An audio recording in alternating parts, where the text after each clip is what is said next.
Tu sais ce que ça veut dire, ça? Ça veut dire que tu as atteint le kilométrage préconisé pour que tu contrôles ton jeu aux soupapes. Du coup, tu es en panique parce qu'on t'a annoncé un devis d'un demi-salaire. Combien? Mais ne t'inquiète pas, ça va bien se passer. Bien se passer, ne t'inquiète pas. Deuxième vidéo de la série sur l'entretien du KTM 990. Je te mets le lien de la première quelque part par ici là. Donc aujourd'hui on démonte tout, on va s'occuper du filtre à air, on va contrôler le jeu aux soupapes, on va changer les bougies et en même temps on va remplacer le liquide de refroidissement parce que moi pour faire ces opérations là, j'enlève carrément le radiateur. Je trouve ça plus simple, au moins je le vide entièrement, je le nettoie, on repart sur du nickel. La préconisation KTM pour faire tout ça, c'est tous les 15 000 km. Le nombre d'années, on s'en fout un peu.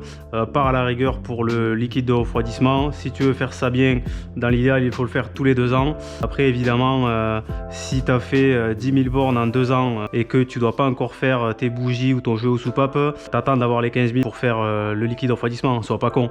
Mais c'est toi qui es con, tu connais rien en calcul. Arrête d'être con un peu, merde. Pour le reste, pour ce qui est des bougies, du filtre à air et le jeu aux soupapes, le temps il a aucune incidence. Bien sûr, si ça a 15 ans, il faudrait peut-être penser à les faire.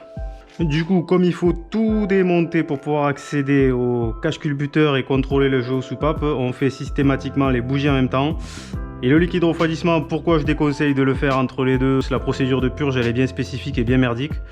Donc si on peut éviter de le faire trop souvent pour rien, c'est pas plus mal. Donc je vais essayer de condenser un maximum pour pas que la vidéo dure 3 heures. Je vais pas filmer non plus chaque vis que je démonte, mais tu devrais en voir suffisamment pour pouvoir te lancer tout seul. Si j'ai de la chance, les jeux seront dans les tolérances, donc tu te doutes bien que je vais pas m'amuser à démonter les pastilles juste pour le plaisir. Mais au moins tu auras vu comment on fait pour le contrôler. Je vais voir si j'ai pas besoin de démonter plus, je t'expliquerai la procédure pour démonter les arbres à cames et changer les pastilles. Donc on a commencé par enlever la selle, on enlève les copes de gauche, donc pareil que l'autre côté, 1, 2, 3, 4 vis. Donc après on enlève le réservoir, c'est une vis BTR de 6 à l'avant.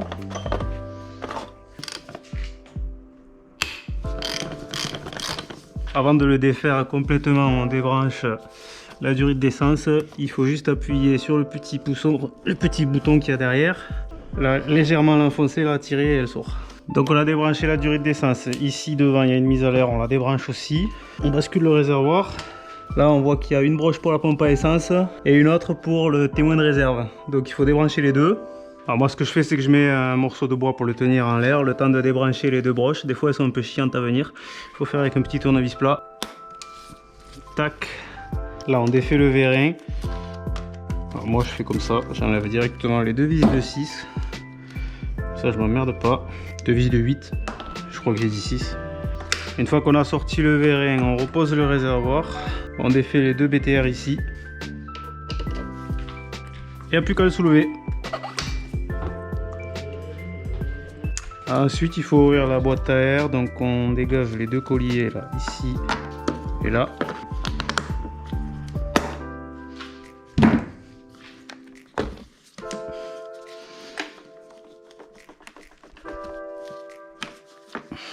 Il faut défaire tout le tour de boîte, c'est du 6 ou on peut y aller avec un plat. Hop là, ici on défait la prise, on vire le couvercle. Ici il faut tourner un quart de tour, on enlève les cornets. Le filtre à air il dégage. Ah ouais, 15 000 bornes. Ça hop, tu peux le dégager. Donc là on commence à entrer dans le vif du sujet, il faut sortir tout ce merdier.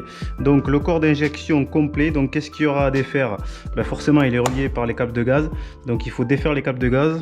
Alors comme tu vois il y en a un qui tire et un qui pousse. Si tu veux pas t'emmerder après pour les retrouver, moi ce que je te conseille, tu mets un petit scotch sur celui d'en haut avec un H ou quelque chose pour marquer que c'est celui d'en haut, comme ça après tu sais qui va en haut. Il faudra donc débrancher la durite d'essence. Si tu as encore le système SLS comme moi, tu le dégages là, il est juste emboîté dedans. Il faut juste le tirer en arrière pour le dégager. Il restera sur la moto. Tac. Donc moi j'ai encore le système SLS, mais là il y a des plaques ici derrière, c'est bouché, hein, comme j'ai plus les silencieux d'origine.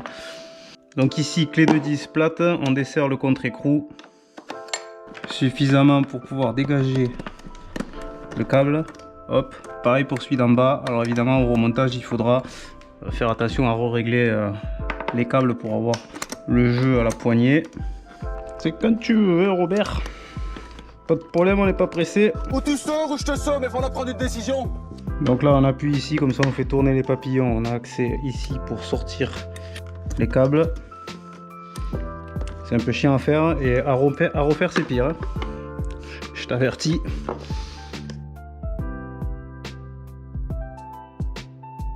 Voilà, les deux câbles sont dégagés. Là, on peut déjà enlever ça.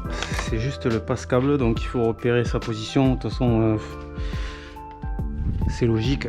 Allez, ensuite, côté droit, il faut ouvrir la trappe ici. C'est aussi du 6.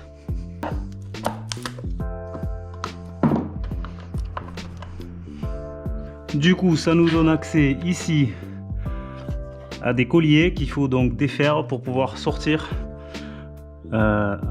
le bordel. Donc avant ça, il faut débrancher électriquement. Donc c'est cette grosse broche ici qu'il faut défaire comme ça. Hop. Ensuite appuyer ici, tirer et ça sort. Faut y aller parce qu'elles sont bien serrées, parce que elle est costaud à défaire. Donc là on la fait passer derrière comme on peut. De toute façon elle va venir avec quand on va lever. Donc là on défait les deux colliers. Un là, un là. Les deux d'en dessous.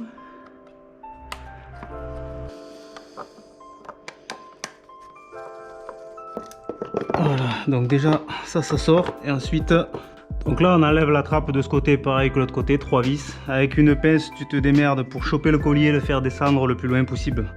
Pour pas qu'il fasse chier. Et après tu défais la durite. Alors j'avais déjà forcé dessus. Hein. Elle est tendue à sortir.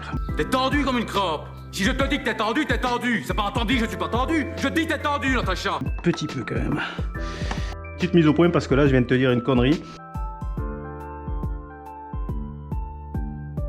Alors j'explique pourquoi. C'est parce que la dernière fois que je l'ai fait c'était sur la 8.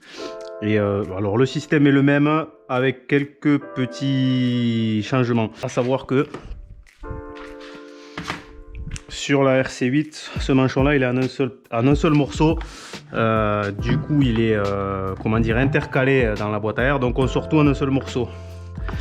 Là dessus non, ça en fait ça, bon là du coup il est sorti, ça va sur la boîte à air et les manchons sont par dessus. Donc pour démonter, en fait tu es obligé de sortir d'abord tout le corps d'injection, sortir d'abord le manchon et ensuite tu sors la boîte à air. Contrairement à la RC8 où là tu peux te permettre de tout sortir d'un coup, juste en desserrant les colliers, ça vient tout en un seul bloc. Là ça vient aussi, mais en fait ça va pas parce que quand tu tires, tu forces sur les manchons qui sont pas solidaires en fait de la boîte. Si tu es arrivé là, c'est déjà pas mal. Donc maintenant tu en es là. Donc tu vois bien qu'on a bien libéré l'accès. Donc la bougie arrière et le démontage du cache-culbut facile. À l'avant par contre, bon ben, tu vois bien qu'il y a le ventilateur devant le radiateur. Alors pour sortir la bobine ça va, pour sortir la bougie, j'ai jamais essayé, mais normalement ça passe pas. Et même pour aller démonter le cache-culbut et tout là quand même, non, ça, non, tu peux pas passer. Ici la vis on peut pas la choper. Donc voilà pourquoi il faut au moins défaire et décaler le radiateur. À faire ça, moi je l'enlève carrément, comme ça, pas d'emmerde. Donc moi ce que je te conseille déjà c'est de mettre des papiers chiffon, ce que tu veux, dans les entrées de culasse là, parce que si tu tombes une vis dedans tu seras bien content. Ensuite tu vidanges le circuit d'eau, donc tu ouvres ton bouchon de radiateur. La vis de vidange c'est celle-là. Et là, faut être prêt parce que ça sort. Donc tu fais gaffe, il y a un petit joint sur la vis, bien sûr. Pas le paumer.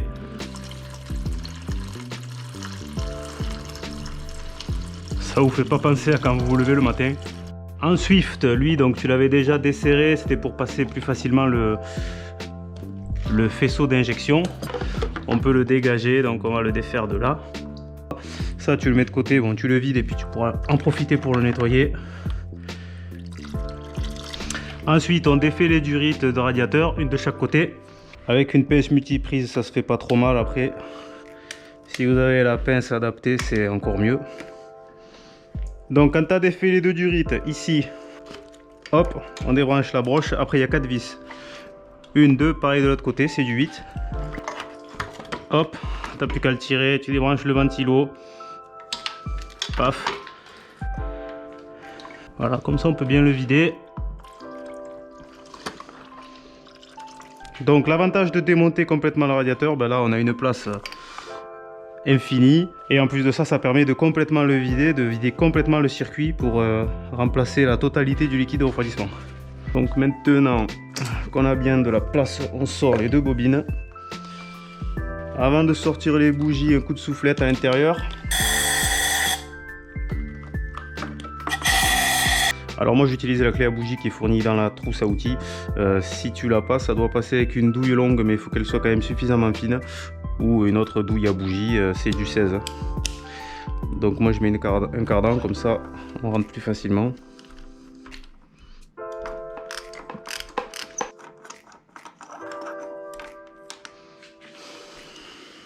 Donc si t'as pas au minimum un coffret à cliquer avec cardan, rallonge, le minimum là, tu te fais chier quand même. Allez, après tu démontes le cache-culbuteur du cylindre arrière, donc il y a 4 vis de 10. Donc je te conseille d'avoir des petites boîtes comme ça là, au moins tu mets toutes tes vis ensemble, chaque casier pour un élément. Donc là on va mettre tout ce qui est vis de cache-culbu, on va les mettre là-dedans. Bon après celles-là, elles ont quand même une tête à part, on risque pas de les mettre ailleurs. Après il suffit de le tirer, s'il est un peu collé, tapoter avec un maillet, gentiment. Et on fait gaffe en le sortant, de rien accrocher. Donc le joint ici, en théorie c'est pas nécessaire de le changer à chaque fois. Si tu sais pas de quand il date, que ça n'a jamais été démonté, je te conseille quand même de le commander avant d'attaquer. À savoir que ça vaut je crois 35 € pièce. Donc pour les 2 cylindres, t'en as pour 70 balles. Vérifier l'état, normalement il supporte quelques démontages. Moi je sais que je l'ai mis neuf la dernière fois, donc pas besoin. Au remontage, moi ce que je fais par contre, je mets un petit peu de pâte à joint dans les angles et ici sur les deux cuvettes, parce que quand ça fuit c'est par là.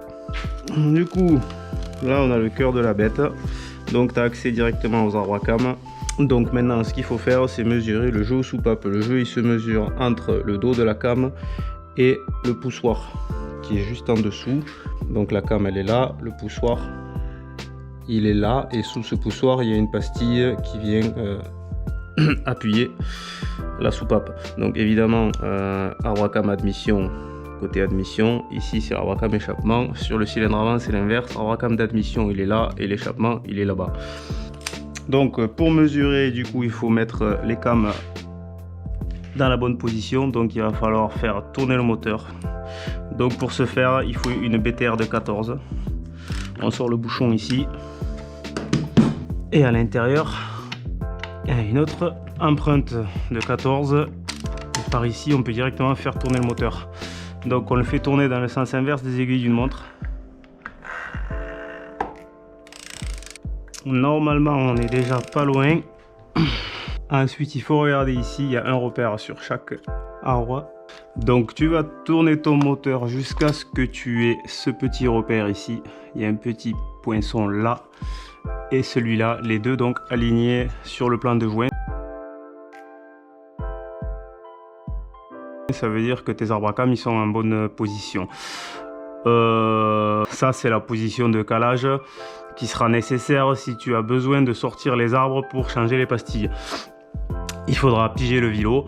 Voilà, on n'en est pas là parce qu'on ne sait pas si le jeu est bon ou pas. Pour faire juste une mesure c'est suffisant, il n'y a pas besoin de faire. Moi je pige pas, même on pourrait le mettre dans une autre position avec les cams vers le haut, du moment que elle n'est pas en position d'attaque sur le poussoir, le jeu mesuré sera le même. Bon, à y être, voilà, on le met dans sa position et là maintenant il faut mesurer. Alors moi ce que je fais c'est que j'ai ça, je verrai si je peux le mettre peut-être en description parce que c'est quand même pas mal. Donc vous notez la date, le kilométrage, ça vous laisse une trace. Là vous avez les valeurs de tolérance admission échappement, donc 0,10 0,15 à l'admission, entre 0,25 et 0,30 à l'échappement. Donc là c'est les deux cylindres qui sont schématisés, donc à l'avant échappement, admission, etc. Donc vous avez juste à marquer les jeux que vous contrôlez. Si vous êtes dans les tolérances, vous avez de la chance, sinon perdu. Donc on va commencer par l'admission. Par exemple, il nous faut entre 0,10 et 0,15. Donc on va commencer par une cale de 10. 0,10. Donc ce qu'il faut, c'est la glisser ici.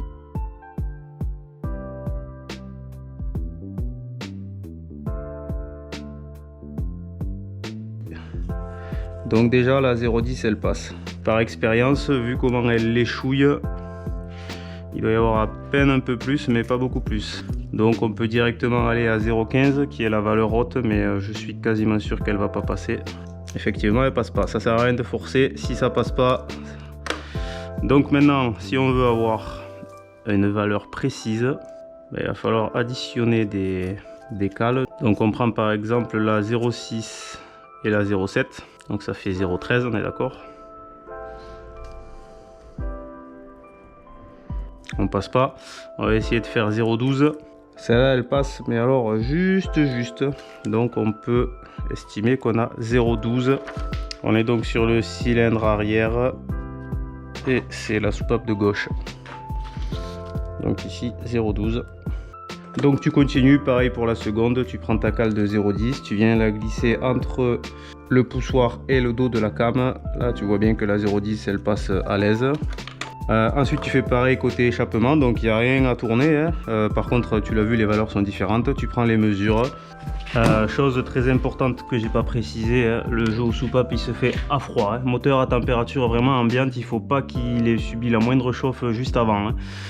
Pour moi sur l'arrière en tout cas pour l'instant tous les jeux sont dans les tolérances, donc plus qu'à remonter. Donc comme je te dis, je te conseille de mettre un petit peu de pâte à joint, l'idéal juste dans les coins et sur les cuvettes là, pas trop, hein, un trait de pâte à joint.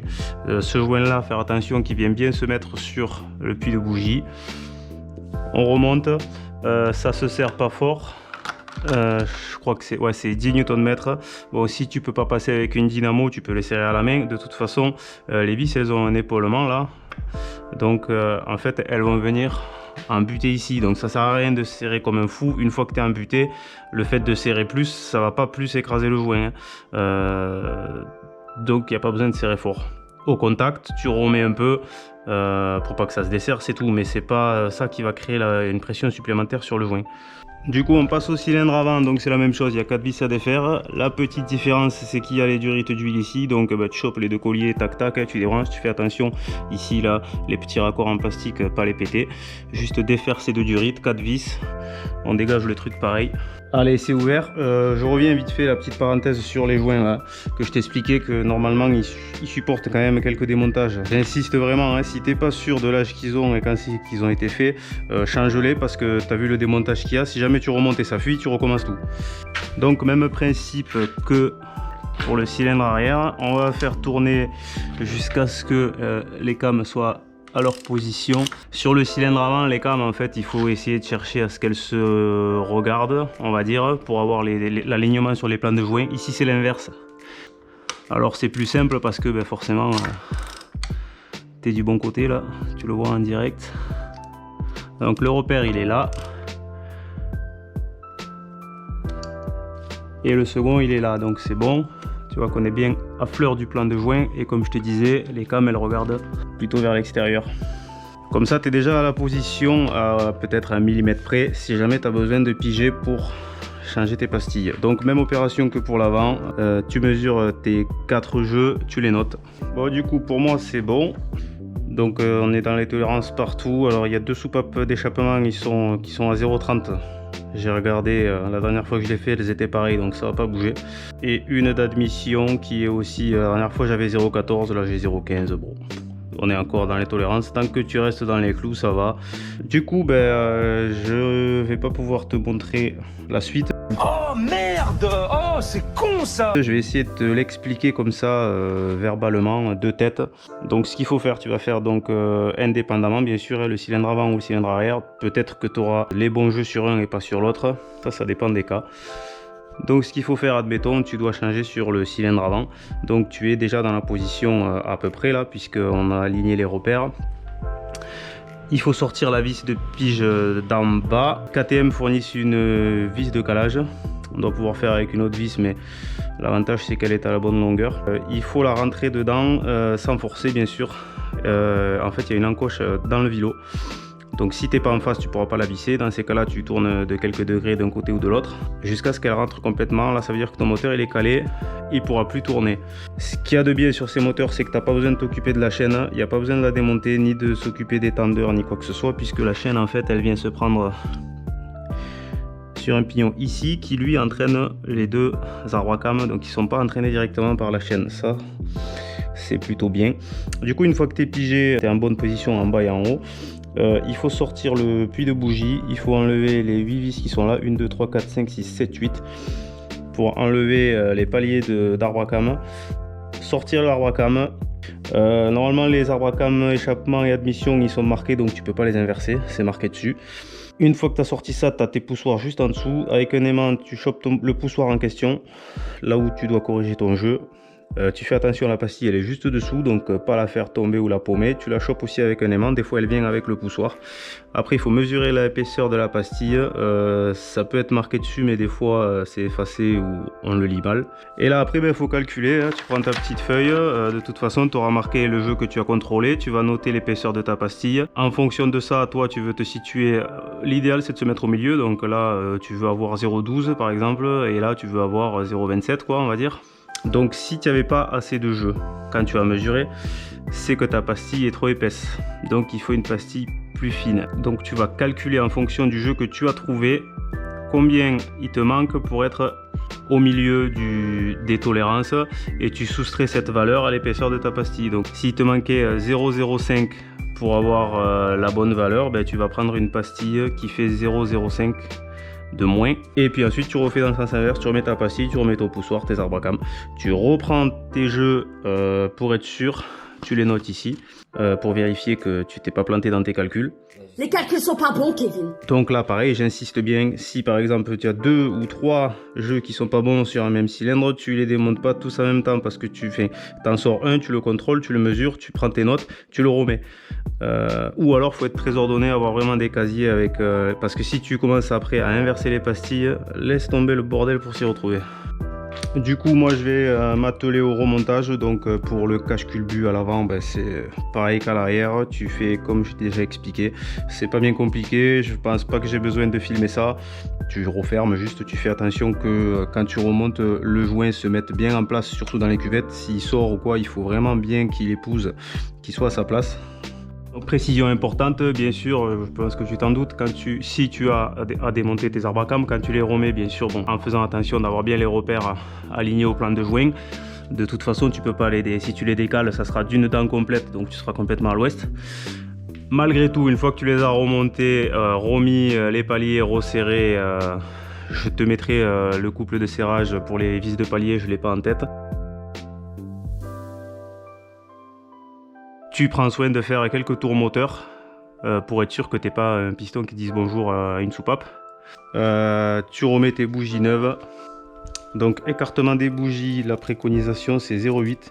Donc même si c'est des bougies neuves, tu vérifies toujours qu'elles aient le bon écartement avant de les monter. Donc s'il n'est pas bon, bah, tu écartes un peu l'électrode ou tu la refermes. Si tu as une phase 1, les bougies c'est des BCPR8E. Sur les phases 2, il me semble que c'est des Iridium. Je te mettrai la référence là si je la trouve. Et important, sur les phases 1, alors je sais pas, je crois qu'il y a eu des différences avec les millésimes. Ce que je sais, c'est que sur la mienne, il faut des bougies avec l'olive qui se démonte parce que ça rentre pas dans la bobine. Donc il faut enlever l'olive pour pouvoir l'enquiller. Il faut se méfier parce que KTM, des fois, ils vendent des bougies avec cette référence là. L'olive est pas démontable, tu peux pas la mettre. Autre point, le filtre à air. Si tu as un filtre à air d'origine, ça se trouve que chez KTM. Enfin, en tout cas, moi j'en ai jamais trouvé. Il n'y a pas d'adaptable ou de revendeur autre. Putain, il est dégueulasse. Ce qu'il y a, c'est qu'ils l'ont jamais en stock en principe. Donc, pense à le commander à l'avance. Il vaut 45 € le filtre. Combien? Donc, c'est pas donné. Pour le trouver, donc sinon sur internet tu as Esprit KTM, il y a Wolf, tu peux le commander directement sur Mega Service, ou si tu veux pas t'enquiller des frais de port et que tu as un Concess KTM à côté de chez toi, tu peux le commander directement là-bas. À savoir que, comme je te dis, ils l'ont jamais en stock, donc ben là moi c'est mon cas, je l'ai pas reçu encore. Paf, putain, t'as pas vu le temps passer, hein? Ben moi ouais, 10 jours quand même pour le recevoir le truc. Du coup, entre temps, j'ai commencé à remonter le radiateur que j'ai nettoyé. Petite chose que je viens de capter, que je crois que j'ai pas précisé dans la première vidéo. Si tu avais l'intention de faire le jeu aux soupapes, bien sûr, tu n'as pas remis l'huile après la vidange. Ça, tu le refais que maintenant, une fois que ton jeu est contrôlé, que tu as remis le bouchon côté allumage. Là, tu refais ton remplissage d'huile en suivant la procédure de la première vidéo. Donc radiateur remonté, ce que tu n'oublieras pas, surtout quand tu le remontes, c'est de rebrancher le ventilateur et la sonde ici, évidemment les deux durites, parce que si tu oublies le ventilo, ça va pas le faire. Allez, maintenant tu remontes le fond de ta boîte à air, donc tu fais bien attention qu'il y ait les deux brides bien en place là, comme il faut. Donc quand tu vas la remboîter, tu feras gaffe ici là sur ce petit téton, il y a la durite ici qui vient se fixer là. Ça c'est pour les vapeurs d'huile ou quand tu as des trop pleins d'huile là pour que ça puisse s'évacuer par là. Tu dois avoir dessus cette durite qui va sur le dessus. Ici c'est le trop plein liquide de refroidissement, il faut faire attention de le laisser bien passer par dessus. Les câbles aussi ils vont venir par dessus. Et ici tu as le trop plein du réservoir d'essence. Voilà, donc tu écartes tout de façon à pouvoir la glisser à sa place sans rien coincer en dessous. Tac, là elle y est. Et donc ici tu vois cette durite avec une pince, tu viens la mettre à sa place. Sinon les vapeurs d'huile elles vont toutes dégueulasser après. Voilà, tu fais bien attention de rien avoir coincé. Tes deux câbles de gaz ils doivent passer ici au dessus de la boîte. Ça doit rester tout au fond. Celui-là il viendra ensuite par dessus le couvercle. Bon, celui-là sur le réservoir et celui-là viendra au dessus aussi. Voilà. Les manchons tu peux pas te tromper. Tu as un côté plus fin que l'autre. Le diamètre plus petit il va en bas. Et tu prends bien soin de mettre les têtes de collier orientées vers la trappe pour pouvoir les serrer bien sûr. Donc tu as juste à les emboîter. Tu vois ici ça fait une petite lèvre là en fait. Il faut qu'ils viennent embuter. Bien au fond. Et là déjà tu peux serrer le collier d'en bas. Donc tes deux colliers d'en bas sont serrés. Hein. Les manchons sont bien en place. Donc tu vérifies. Hein. Ils sont bien embutés. Là ta boîte à air c'est fini. Elle peut plus bouger.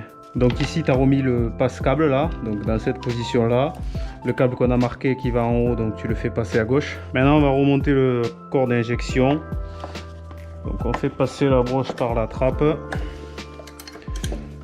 Du coup on va déjà remettre les câbles avant, on va moins se faire chier. Donc ça c'est celui qui va en bas. Donc hop tu le mets comme ça.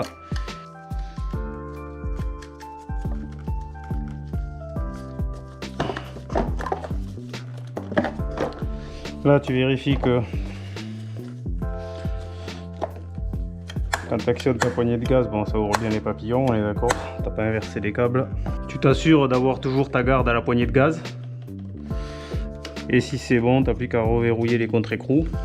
Donc là tu as rentré ta durite d'essence. Si elle est chiante à rentrer, un tout petit pchit de WD-40 juste sur la quiquette là. Et ça rentrera mieux. Après il faut remettre le collier en passant par en haut là, comme tu peux, tu le chopes, tu le remets à sa place. Donc ta durite elle est bien à sa place, le collier il est en haut. Et là donc tu appuies de chaque côté, une bonne pression. Il faut pas non plus, il n'y a pas besoin de taper ni quoi que ce soit, hein, ça doit rentrer. Et là tu vérifies bien que tu sois embuté de chaque côté. Tu regardes aussi par l'autre côté que ton corps d'injection soit bien emboîté comme il faut. Et là tu n'as plus qu'à serrer les deux colliers.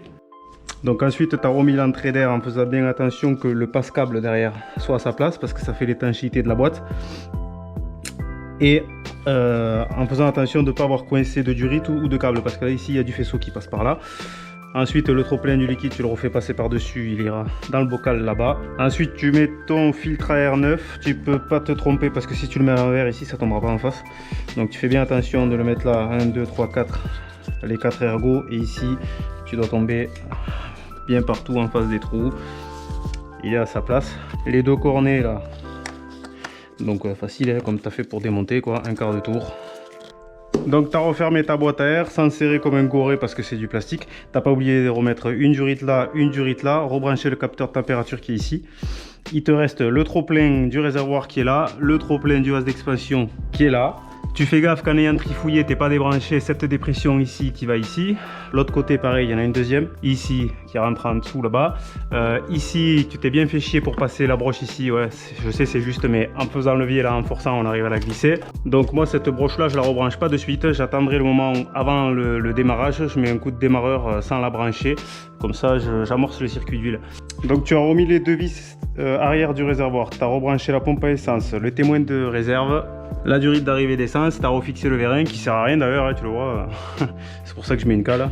Donc maintenant ce qu'il faut faire, c'est tester l'étanchéité du circuit d'essence, c'est important quand même. Donc tu mets juste un coup de contact, tu entends que la pompe s'actionne et du coup le circuit est en pression. Donc s'il doit y avoir fuite, tu es censé le voir. Donc tu vérifies ici, au niveau du raccord là, au niveau du raccord ici.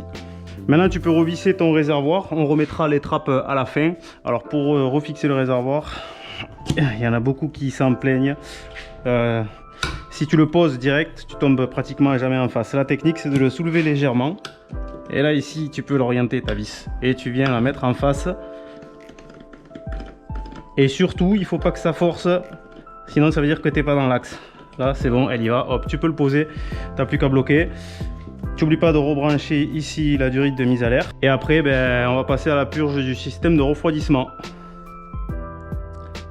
Est-ce que tu comprends pourquoi je disais qu'on s'emmerde pas à vidanger le liquide de refroidissement systématiquement au bout de 2 ans si tu sais que tu dois faire par exemple 1 an plus tard le jeu aux soupapes?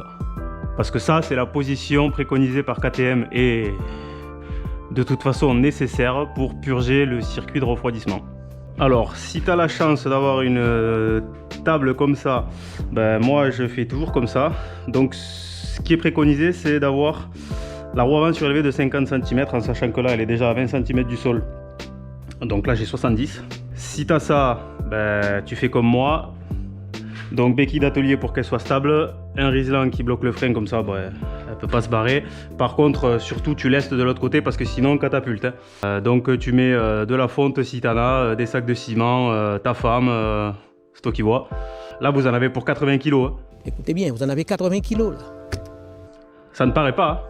Ça ne paraît pas. Hein.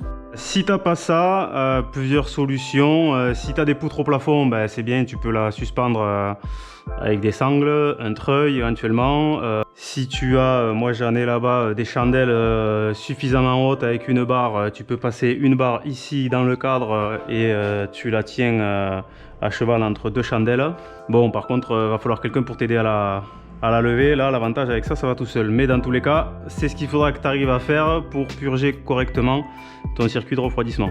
Donc en Swift, clé de 8, tu défais la vis de purge ici, en faisant gaffe à pas paumer le joint. Donc la contenance du circuit, normalement c'est environ 2 litres. Tu vas verser dans le radiateur jusqu'à ce que ça dégueule par la vis de purge que tu as sorti de l'autre côté dans un premier temps. Tu vois là, moi j'ai quasiment mis 2 litres, donc ça dégueule des deux côtés. Alors par contre tu vas en mettre un peu partout. Moi je mets des bacs en dessous, après il faudra nettoyer un peu là où ça aura coulé. Dans la procédure KTM, il parle pas de cette vis de purge, mais moi par principe, quand je fais, j'ouvre ici quand même, que s'il y a de l'air qui reste en bas, on verra de suite. Il y a de l'air. Ça y est. Hop. Dès que tu as un jet comme ça, c'est que c'est bon. Hein. La moto droite comme elle est, de toute façon, le circuit s'est déjà purgé. Là, c'est juste pour enlever s'il y a un peu d'air qui reste au niveau de la pompe à eau. Du coup, ici, tu remets une lichette. Paf. L'autre côté, ça coule dans le bac. Ton radiateur, il est bien plein. Tu remets ta vis. Hop. Donc, moto droite, tu t'assures que ton radiateur est plein. Et ici, tu viens ajuster ton niveau pour être entre le mini et le maxi. T'approches pas trop du maxi, ça sert à rien parce que de toute façon, en chauffant, ça dégueulera, ça partira par le trop plein. Donc, tu peux refermer ton radiateur. Donc tout est ok, si tu es là depuis la première vidéo, tu as fait ta vidange, tu as tout contrôlé, tu as suivi tout ce que j'ai dit, donc tout est resserré, tout est dégraissé, Comme ça, tu auras la visibilité si y a une fuite quelque part ou un problème. Du coup, tu n'as pas encore contrôlé ton niveau d'huile. Donc comme je t'ai dit, moi ce que je préfère c'est ne pas rebrancher la broche. Tu mets quelques tours moteurs histoire d'amorcer les tendeurs de distri. Donc tu as rebranché la broche, tu l'as reglissée dans sa patte de fixation. Donc après avoir fait quelques tours moteurs avec la prise débranchée, tu rebranches ta prise, tu débarres, tu laisses chauffer tranquillement.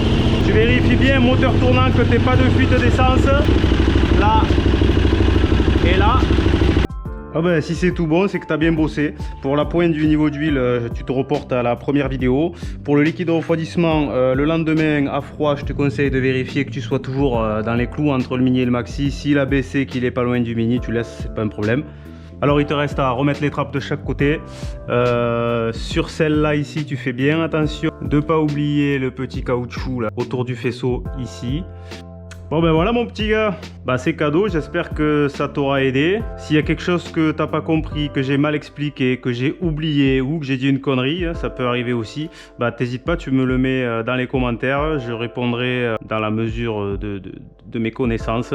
Alors par contre, t'as bien vu que c'est quand même pas ultra simple à faire, il faut un minimum de connaissances et bon, il faut quand même savoir ce qu'on fait, ça peut vite partir en vrille hein, si on se foire sur un jeu aux soupapes. Donc vraiment, si tu te le sens pas, c'est sûr ça fait économiser quelques centaines d'euros de se le faire soi-même, mais si vraiment tu te sens pas de le faire, amène-le à un pro, fais pas n'importe quoi non plus. Pour la suite, si tu as envie de faire toi-même ta révision de fourche, et c'est très important, c'est dans la prochaine vidéo. En attendant, ciao!